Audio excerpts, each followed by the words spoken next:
Street photography में ना एक बहुत ही कॉमन मिस्टेक है जो शुरुआती फोटोग्राफर्स अक्सर करते हैं, और वो है बिना सोचे समझे बस आदत में कैमरा उठाकर फोटो खींच लेना।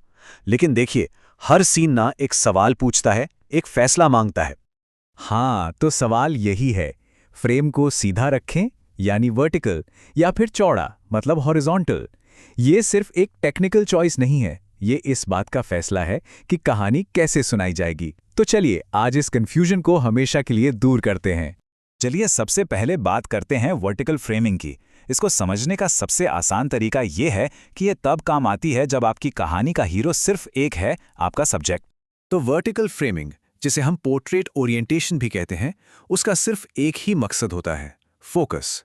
ये देखने वाले की नज़रों को सीधा आपके सब्जेक्ट तक ले जाता है और आसपास की हर चीज़ को, हर डिस्ट्रैक्शन को साइड में कर देता है। तो वर्टिकल फ्रेम कब चुनना चाहिए? सोचिए, जब आप किसी एक इंसान की कहानी कहना चाहते हैं, जैसे कोई गली में अकेला चल रहा हो या कोई वेंडर सीधा कैमरे की तरफ देख रहा हो। वर्टिकल फ्रेम आसपास के शोर को कम करके सब्जेक्ट के साथ एक गहरा पर्सनल कनेक्शन बनाता है। और हाँ, आज की मोबाइल वाली दुनिया में जहां इंस्टाग्राम रील्स और शॉर्ट्स का जमाना है, वहां तो वर्टिकल फ्रेमिंग एकदम परफेक्ट है।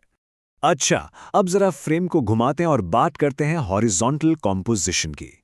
ये वो चॉइस है जब कहानी सिर्फ आपके सब्जेक्ट की नहीं बल्कि उसकी पूरी दुनिया की होती है। हॉरिजॉन्टल फ्रेमिंग, या जिसे लैंडस्केप ओरिएंटेशन कहते हैं, वो हमें एक चौड़ा कैनवस देता है। ये कुछ कुछ वैसा ही है जैसे हमारी आंखें असल में दुनिया को देखती हैं। इसीलिए इस फ्रेम में सीन ज्यादा नेचुरल और बड़ा लगता है। तो फिर हॉरिजॉन्टल कब चुनें? जब माहौल मतलब एनवायरनमेंट खुद कहानी का एक जरूरी किरदार हो, जैसे कोई भीड़-भाड़ वाला चौराहा या एक लंबी सड़क जो दूर तक जा रही हो। हॉरिजॉन्टल फ्रेम में आप फोरग्राउंड, मिडग्राउंड और बैकग्राउंड को एक साथ दिखाकर कहानी में एक गहराई, एक लेयरिंग ला सकते हैं। और अगर फोटो में एक फिल्मी, एक सिनेमैटिक फील चाहिए ना, तो हॉरिजॉन्टल से बेहतर कुछ नहीं। तो ठीक है, हमने वर्टिकल और हॉरिजॉन्टल दोनों को अलग अलग समझ लिया। अब आते हैं सबसे जरूरी बात पर कि इन दोनों के बीच सही चुनाव कैसे करना है।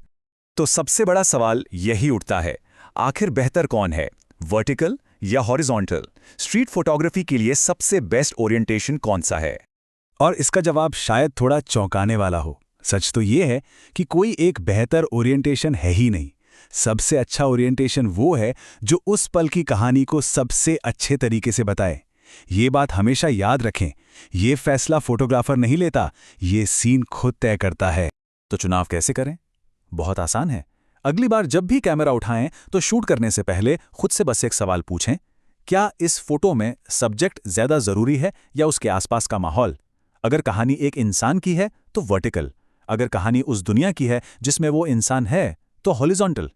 ये रही एक आसान सी चीट शीट। मामला बहुत सीधा है। अगर फोकस एक इंसान और उसके हाव भाव पर है तो वर्टिकल चुनें। अगर फोकस इस बात पर है कि वो इंसान अपने माहौल के साथ कैसे इंटरैक्ट कर रहा है तो हॉरिजॉन्टल चुनें। बस इतना ही सिंपल है। पता है, हम में से कई फोटोग्राफर्स बस एक आदत में फंस जाते हैं, या तो हमेशा हॉरिजॉन्टल शूट करते हैं या हमेशा वर्टिकल। लेकिन ये आदत हमारी क्रिएटिविटी को रोक देती है। तो अब इस आदत को तोड़ने और हर सीन के लिए सोच समझकर फैसला लेने का टाइम आ गया है। बातें बहुत हो गई, अब वक्त है इसे असल में करके देखने का। चलिए देखते हैं कि इस पूरी जानकारी को प्रैक्टिस में कैसे लाया जाए। तो ये रही एक छोटी सी चुनौती। अगली बार जब भी शूट के बाहर जाएं तो कोई भी एक दिलचस्प सीन चुनें। पहले उसे एक ओरिएंटेशन में शूट करें और फिर तुरंत कैमरा घुमाकर दूसरे ओरिएंटेशन में भी। बाद में घर आकर दोनों तस्वीरों को साथ में रख के देखिए। ध्यान से देखिए कि फ्रेम बदलते ही कहानी, मूड और फोकस कैसे बदल जाता है। यकीन मानिए, नतीजा देखकर आप खुद हैरान रह जाएंगे। तो आखिर में सवाल यही बचता है, जब आपने फ्रेम बदला तो क्या कहानी बदल गई? क्या वर्टिकल फ्रेम ने एक इंसान को हीरो बना दिया और हॉरिजॉन्टल ने उसकी पूरी दुनिया को? बस इसी जादू को समझना है, क्योंकि सही फ्रेम चुनना सिर्फ एक तस्वीर लेना नहीं है, ये एक कहानी सुनाना है।